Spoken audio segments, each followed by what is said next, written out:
Hi guys, welcome to Desi Martini and I'm joined by Jogendra Dudeja. We are through almost more than 50% of 2017, but we've got only a handful of good box office hits.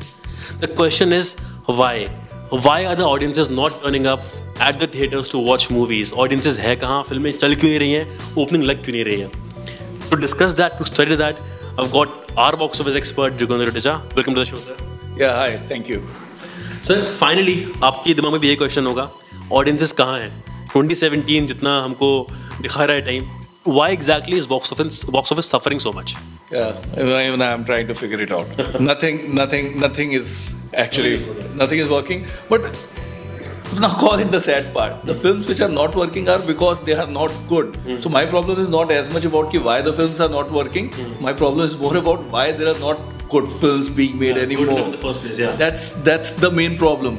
Yatharth, the thing is, I believe even till 2 years back, अगर आपकी picture अच्छी नहीं भी होती थी, at least उसकी opening लग जाती थी. The films used to open basis as a star power. हम 100 करोड़ फिनोमिनन की आज बात कर रहे हैं कि नहीं लग रही है, बट थिंक अबाउट इट, 7-8 साल से 100 करोड़ फिल्म्स बन रही थी. एक पॉइंट आया था when people started saying that 200 is the new 100 crore. Then there was a point that came कि 300 is the new 100 करोड़, जब आपकी 4 मूवीज आमिर और सलमान के बीच में 300 कर गई थी. When Baahubali came, we all started thinking कि अब तो हर पिक्चर 200 तो मिनिमम क्रॉस है, that's the minimum 100 करोड़. और वो होते ही, जिसको बोलते हैं खुद की नजर लग जाती है इंडस्ट्री पे, 50 भी नहीं कर रही है. The key difference here is कि audience appetite has just reduced to go in for a film, which is not good, unless अगर आपका फिल्म आपको वाइब अच्छी नहीं दे रहा है in the pre-release, during the promotion, during the marketing, people have just not been accommodating anymore. That's something which is plaguing us. So but इसमें ये कि मतलब audience का appetite reduce हो गया फिर change हो गया है? Okay, दोनों चीजें. Okay. It has reduced क्योंकि आप धोखा कितनी बार खाओगे? Once you start getting deceived time and again, आपका appetite कम हो जाता है.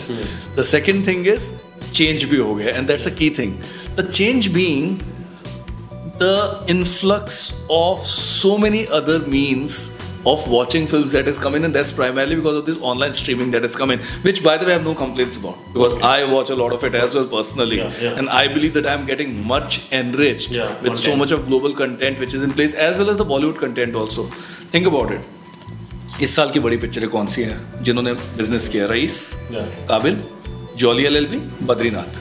These are the 4 films, the only 4 films which have done more than 100 crore and turned out to be success. I'm not counting Tube Light because it was not a success. ये चारों पिक्चरें आज between a Amazon or a Hotstar or a Netflix, they are all available. Of course. Eros पे तो पहले ही आती थी. Eros now was there. So now these are some of the apps which are there. अब आप जब cell phone पे बैठ के आप मेट्रो में घर जा रहे हो और एक पूरी पिक्चर निपटा सकते हो, why do you have to go to a theater? Especially जब आप एक लीगल, ऑफिशियल, एथिकल, मॉरलिस्टिकली राइट तरीके से आप पिक्चर देख रहे हो. Why would I? And ऊपर से पता आपको पहले ही चल जाता है, राइट्स का पहले पता चल गया कि ये पिक्चर जो है आपके महीने में अमेजोन पे आ जाएगी, ये पिक्चर 6 हफ्ते में नेटफ्लिक्स पे आ जाएगी. When you know about it, why will you go to the theaters? Now it is not. I don't have a problem with that. Again I'm saying because इस तरीके का पहले भी इस तरीके के ट्रेंड आ चुके हैं.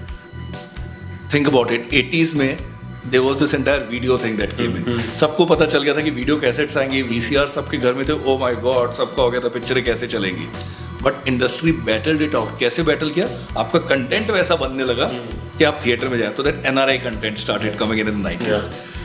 वापस आई ऑडियंस, फिर लगने लगा कि अच्छा ठीक है अब सैटेलाइट आ गया है. मिड 90s में सैटेलाइट के अब पता चलने लगा कि आपकी मूवीज जो है they will start coming in theatres in 3-4 months.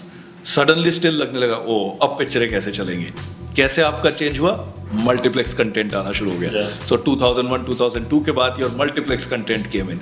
Again the target audience was कि नहीं, अर्बन इंडिया को लेके आना है सैटेलाइट मूवीज, सैटेलाइट से आगे. आपकी फिर मूवीज चलने लगी. Your Rang De Basantis of the world started coming in, your Chak De started coming in. Taare Zameen पे आई ना. कंटेंट चेंज हुआ. 80s से 90s में कंटेंट चेंज हुआ, 90s से 2000s में कंटेंट चेंज हुआ. So that happened. So now is the time, थोड़ा सा लेट जरूर हो गया but now is the time जब ऑनलाइन स्ट्रीमिंग आ गया, अगेन इंडस्ट्री का टाइम आ गया टू रीइन्वेंट. और वो होगा क्योंकि 2016 2015 से ऐसा कुछ डिफरेंट तो नहीं हुआ है इस साल की मूवीज बहुत ही खराब हो. बट या I mean the influx of online streaming partners, I think ये मेजर रीजन हो सकता है. Point number 1. But let's take this point by point. If Netflix, Hotstar, Amazon, ये सब रीजंस हैं, but these can't be the only reasons, of course. Okay, but something that I want to ask you is, movie watching experience is not the same anymore. It's pricey, it's expensive, it's different. Would you agree with it? Absolutely yes. हर चीज की एक novelty value होती है. जब multiplex आए 2001, 2002, 2003 में एक आया कि चलो दैट्स अ गुड एक्सपीरियंस. 10-12 साल के बाद थोड़ा अब क्या हुआ, नेक्स्ट लेवल का आ गया आपका. Multiplexes became much glitzier. But the thing is, अब आपके स्मॉल टाउन्स में भी मल्टीप्लेक्सेस आ गए. It's not just a centre phenomenon है, बी में आ गए, सी तक में आपके सिंगल स्क्रीन चेंज हो रहे हैं. तो अब वो नोवेल्टी फैक्टर चला गया.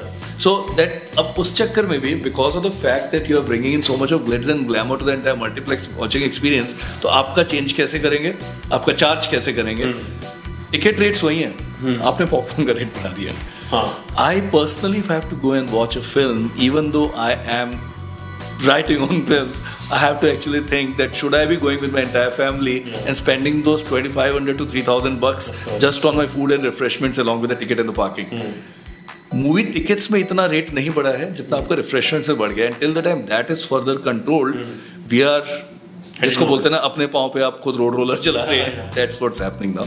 Yeah, again, but I remember कि आज से 3-4 साल पहले films would open ticket prices फिर भी 150, 100, 200 maximum. But अभी prices actually 350-400 तक पहुंच चुका है. And then एक कोक का कॉम्बो 500 रुपए. So again, I think that really is a dent in the pockets of the audiences. Absolutely. Why do you think producers जिस भी सोच नहीं रहे इस बारे में? Everyone is perhaps thinking about today. हर बंदा आज की सोचता है. But as I mentioned at the beginning, वो reinvention का भी टाइम आया है. That thing has to change. I'm really hoping 2020 के बाद कुछ तो change होगा. There's going to be some change, and that is needed also, because one is this thing. Another thing is also यथा the entire exposure to the world cinema. और world cinema का मतलब मैं French या European नहीं कह रहा हूँ, because honestly not many people watch it. But what they do watch is a lot of Hollywood content. Plus also Hollywood content की जब मैं बात कर रहा हूँ, it's not just about the films, but it's about the TV series. आज की date में एक B या C सेंटर में बैठ के अगर बंदा घर में Game of Thrones देख पा रहा है, think about it. वो देख रहा है 200, 300, 400 रुपए के सब्सक्रिप्शन चार्जेस के साथ एक लीगल तरीके से गेम ऑफ थ्रोन्स देख रहा है. He is going to compare with that कि तब वो सिर्फ बाहुबली देखेगा. बार बहुत हाई सेट हो जाएगा. बार सेट हो गया तो वहाँ बाहुबली को जब आपका गेम ऑफ थ्रोन्स के साथ कंपीट करना पड़ता है, तब जाके एक बाहुबली चलती है. अदरवाइज आपको गेम ऑफ थ्रोन्स घर बैठ के देख रहे हो, हाउस ऑफ कार्ड्स घर बैठ के देख रहे हो, सूट्स घर बैठ के देख रहे हो, क्राइम सीरीज घर बैठ के देख रहे हो. वो सब भी छोड़ो, आपके इवन द आप ये लगा लीजिए, okay, you may say that is just for the A centres. अगर आपके जो टीवी सीरीज भी हैं जो आपके स्टार प्लस पे आते हैं, सोनी पे आते हैं, वूट पे आते हैं, वो भी टीवी पे है. वो तक आपके जब आपके मोबाइल में है, एक हाउसवाइफ है who wants to watch 10 episodes of Sasural Simar का बैक टू बैक, वो वहीं बैठ के when she can do it on a cell phone और at the convenience of her own time on an iPad, why will she go to a theater? Okay, agreed.